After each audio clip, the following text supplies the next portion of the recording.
Look, let's get this thing underway. A great win tonight. I think the win of college basketball tonight from the Kentucky Wildcats, number 12 in the country, hosting number 8 Miami, previously undefeated. And after what was an 18-2 run by the Hurricanes to get back in it there in the first half, it was all Kentucky the rest of the way, led by freshman guard Reed Sheppard. Kentucky gets the win 95-73. Josh, going to start with you.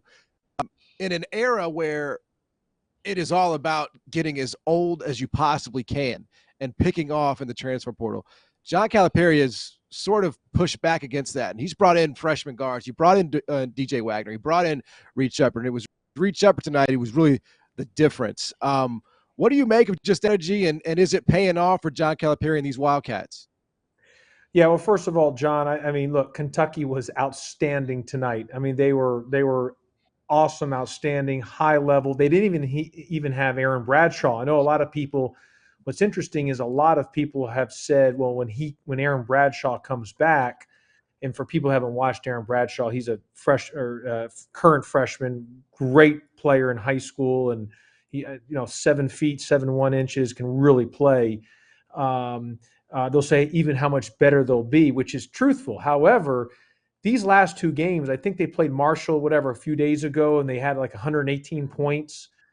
Tonight they're 95. They're really playing at a high clip right now. So not that when Bradshaw comes back, how good an extra front court player like him will make him that much better. However, you could also say right now they're playing at a high level, and sometimes, do you even want to mess with the mix right now, because the mix is really, they're as good as anyone in the country right now, the way they're playing. And look, Wagner only played 10 minutes this evening. I mean, he Right. went out with an injury, or like something maybe with his back or something. So, but as you mentioned, Sheppard was outstanding.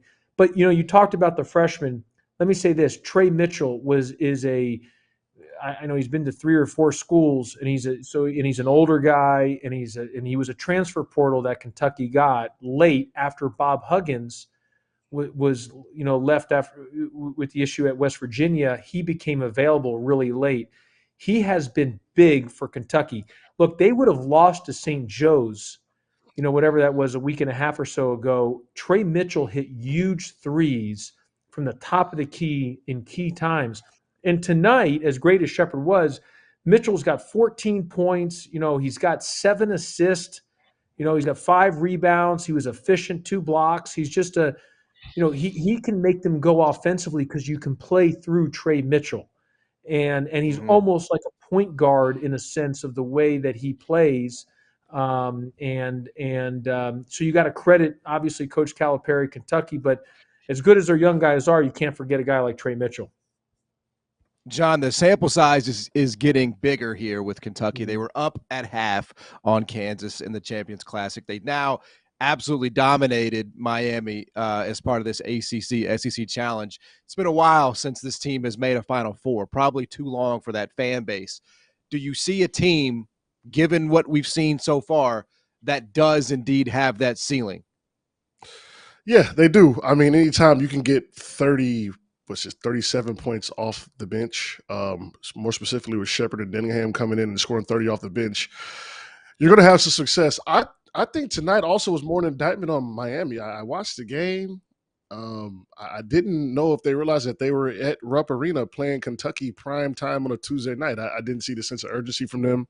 Um, Omer and Poplar came in the game and they started playing well, but once Omer goes out of the game, either with foul trouble or he has a rest, it's kind of like they fall off the cliff. Like there's not really much behind him, as you saw tonight, even with Matthew Cleveland and Nigel Pack. If Miami doesn't get everything from their starting five, there's not much to really go off of. And Kentucky just kept pouring it on. They didn't stop. Sheppard comes in. Dillingham comes in at the end when the game was over. He puts it away even more. Wagner goes out. Mitchell comes. He's making some big shots, big plays. Edwards looked good tonight. So they kind of hit a buzz all tonight against Kentucky, but I think Miami needed to show a little more sense of urgency. This is not your run-of-the-mill Kentucky team maybe they've seen the last couple of years.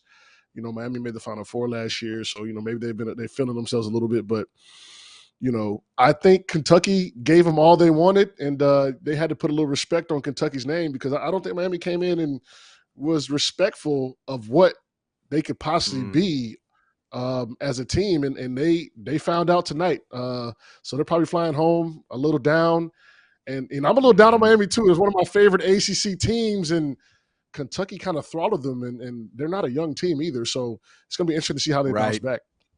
Well, John, Yeah. Is there like and let me just say this, and John, you're absolutely right. The other thing with Kentucky is, 26 assists on 37 made field goals. I mean, that the Yep. ball was just moving. I mean, when you have great rhythm, energy, and just flow with the ball, and it's like a hot potato, man. When that thing hits you, it keeps moving. I mean, the way they were sharing, of course, they're making shots. They shoot almost 60% from the field and about 42 or 43 from three. That makes a huge difference. Whereas Miami, on the other hand, 8 assists on 26 made field goals. Obviously, part of that, they weren't making shots. They're shooting in the 20% range of threes. And Kentucky did a good job of saying, hey, you got to beat us with twos today. I mean, they really, Miami shot a lot of contested shots. I mean, a lot of contested Mhm. shots. Kentucky guarded the 3-point line well. And, Miami's a team that can beat you off the bounce one-on-one. But when their shots aren't falling and you can really – and they're not beating you with a bunch of twos, and then you're not getting stops on the other end. But the way Kentucky moved the ball tonight, and I credit that a lot with the way they played through Trey Mitchell. I mean, Trey was really good this evening, and that he's been big for him. And again, as great as their young guys are, as we talked about Shepard and the other guys, Mitchell, who's an older guy, you know, he does a lot for him that sometimes doesn't even show up in the box score as well. Yeah. Yeah, There they there had. are. Go ahead, John. Go ahead. No, go ahead. Go ahead. No, I was just gonna say. I mean, Mm. in terms of, I was gonna go back to you, Josh, because DJ is a sort of. I mean, obviously he's the most high-profile freshman that they've brought in, the son of former NBA player DeJuan Wagner, and you see against maybe the St. Joe's, Marshalls of the world, like he really can get off against Kansas, Miami. He has sort of struggled a little bit in terms of I just recall your time with Joe Jackson, for example, when you bring in a freshman and you sort of give him the reins. What's it like, sort of going through the step up in competition, the step down in competition, and just sort of how you manage a young guard's load in that sense? Yeah, I mean, look, I mean, it's Wagner's an elite level talent, but there's a lot of pressure on him. There's no denying that. Obviously, his dad was a great player, played in the NBA.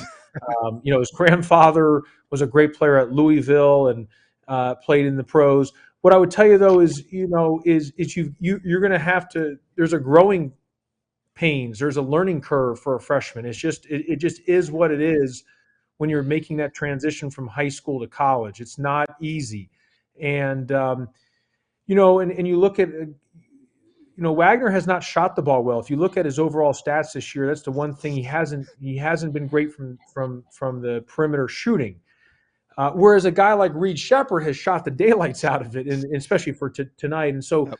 shooting is so critical when you're a guard, because in college, and again, I can't speak on the NBA. I can only speak on just as a basketball guy or watching it from afar. I mean, John would know this better than anybody.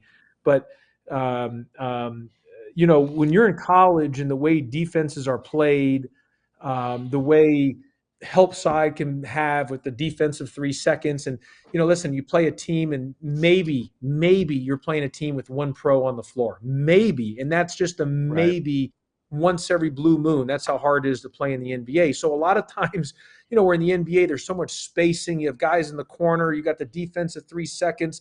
Maybe a guy who's not an elite shooter can there's more room to do things. It's not like that in college, and you can really load up to the ball and make it tough if you're not making shots. And John Henson, do you agree with me on that? I mean, and because obviously you played at the highest level, the difference for guards, especially for guards between the NBA and college, no matter how hyped you were coming in, if you struggle Right. shooting, I think college can make it difficult for you.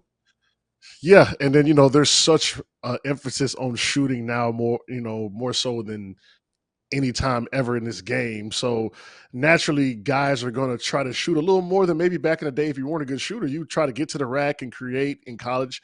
And then, the NBA, obviously, it's more space and you got more talented players. And there's 2 or 3 guys that kind of do what they do and everybody fills in their roles. So, with Wagner, he's going to have to figure out how to get that ball to go in. He's got good form. He can shoot the ball.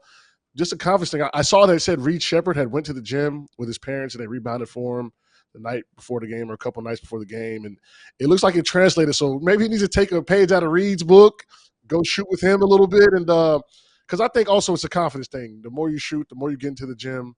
The best shooters I've ever seen were the hardest workers. I don't think it's any other way around it. And so, I think Wagner will figure it out. And when he does, with Bradshaw coming back with what they have now, Kentucky could be there right there at the end, as long as they don't kind of hit that wall, with the young guys. Obviously Mitchell's been playing a while, so he'll be fine. But, if they can keep improving and not hit a wall, I see Kentucky being a team at the end that can, make some noise for sure. Yeah, well, now we're coming to break, but and I agree, John Henson, that Wagner. I mean, he's going to be, the more he plays, the more he feels comfortable in college, the better he's going to continue to be. I think there's so much potential and upside with Kentucky because, like I said, right now their mix is pretty darn good, and you haven't even had Bradshaw. Now, when Bradshaw comes back, help you, hurt you. I mean, of course, his talent is undeniable, but sometimes chemistry. So that's going to be and where Coach Calipari is a master at that stuff, he'll figure it out. But that's the deal on that, is you'll have to figure, because that takes minutes away from guys, because Bradshaw is a guy that can play 25, 30 minutes a game. He's a pro prospect. So that would be interesting to figure that out. John, I thought you were a point guard, man. I thought you facilitated.